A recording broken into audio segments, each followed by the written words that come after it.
What once seemed hidden can be illuminated through art. Or any creative thing that you make can be illuminated, or process that you do. Creativity has that kind of power, and I'm here to share my experiences through my creative processes and the insights that I have gained. It's why I'm a creative flow coach. It's why I help people find their creativity and nurture it and use it, not only in creative things and non-creative things. And I get more excited about the non-creative tasks and projects where I can transfer my skills to there, because they don't feel so freaking hard anymore. As a creative, as a lifelong creative, there are certain things I don't necessarily enjoy because they're historically no creativity involved in it. And that's something that lights me up. I love it. It makes things easier. I feel good when I do it.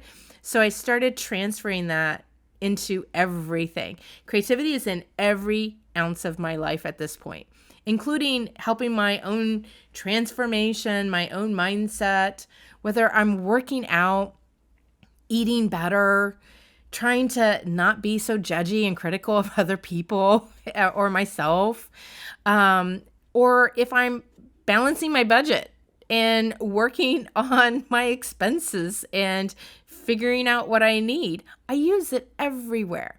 So let me share it with you and what it's all about. It all starts with body-led expression, which is a process of where you let your body freely express. Like, imagine turning on music and just letting your body move and dance in whatever kind of groovy way that it wants to, without you trying to do the latest TikTok move, right? So that's what expression is. Expressing.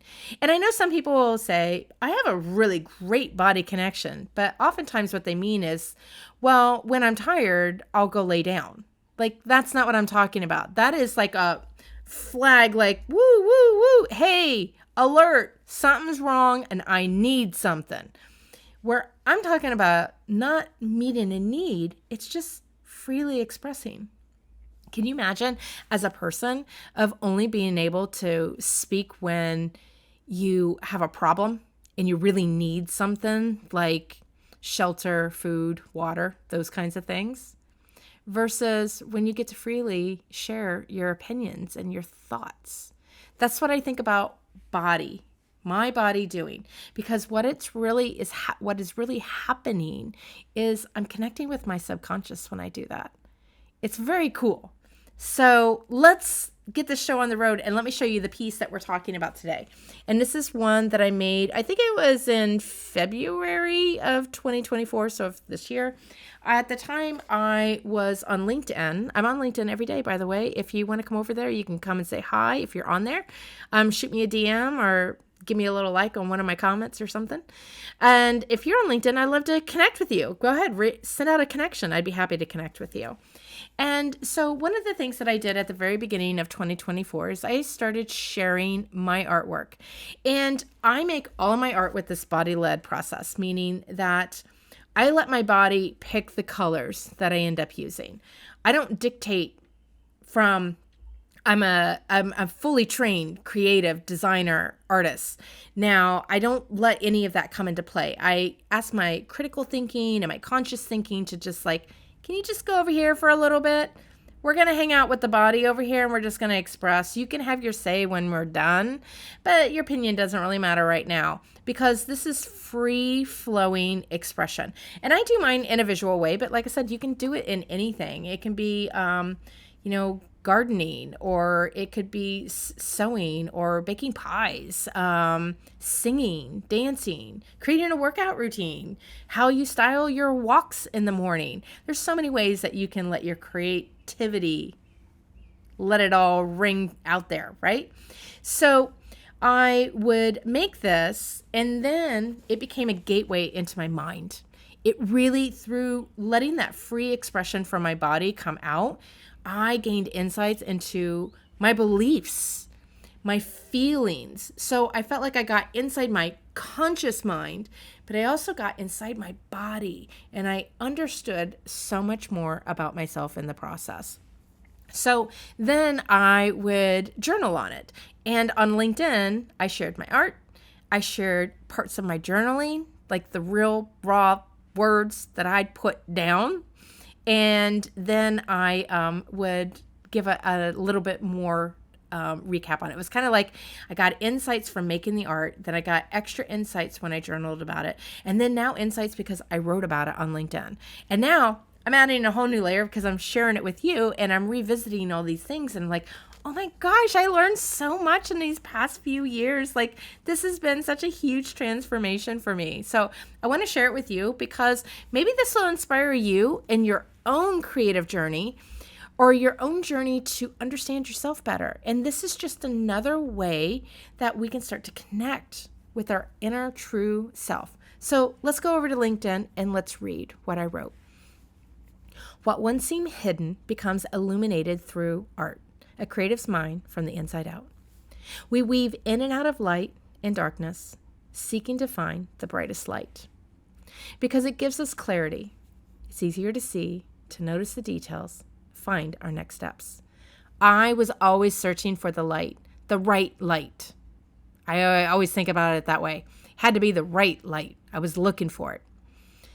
But the darkness can be a valid part of our journey. And when I got brave enough to go into the darkness, that's when things really changed for me. I remember the very first time that I was really like deep, knee deep in the darkness. And I was working with my coach. And it was such a special moment. And talk about being vulnerable. And the things I uncovered from that, it was hard. It really felt freaking hard to do. But I gained so much more from that than any time I chased the sparkles. Anytime. It was amazing. It was a very much a pivotal point in my life. And so I know I was probably thinking about that a little bit because it's something that it wasn't one time of one incident that I visited the darkness. One circumstance, one thing that ended up happening to me. I went back and I visited it multiple times. And every single time I got a little bit braver to get a little bit more into the darkness. And each time I learned something new, something positive, something that was so helpful, something that was just like it turned on the light inside of me. That's what I got out of going into the darkness. I didn't have to find somebody else's light. I found my light. That's what I found. And that is the coolest thing that ended up happening. So let me go back and read what I wrote down in my journal. Because it gives us clarity, it's easier to see, to notice the details, to find our next steps. But the darkness can be a valid part of our journey. In the dark, you rely on other senses. Because sight alone doesn't tell the full story. There's touching, smelling, hearing, tasting, and feeling. Feelings. Best thing to add to whatever it is that you're doing. If you can, it's life-changing.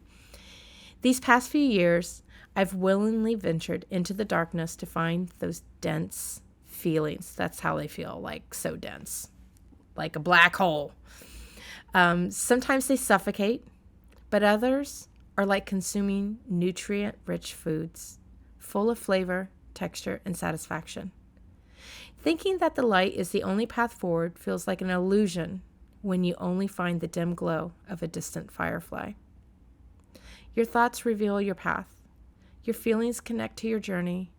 Your body and mind become your compass. No matter how bright or dim your journey looks today, shuffle forward. There's something waiting for you when you're open to using your senses. And so you can see that that's from my journal in February 3rd, 2024. And then I'd write a little bit more about it. When we have big feelings, I have visions in abstract colors. You know, I think in colors. I think in abstract colors primarily. I'm a visual thinker. I do not see words in my head at all.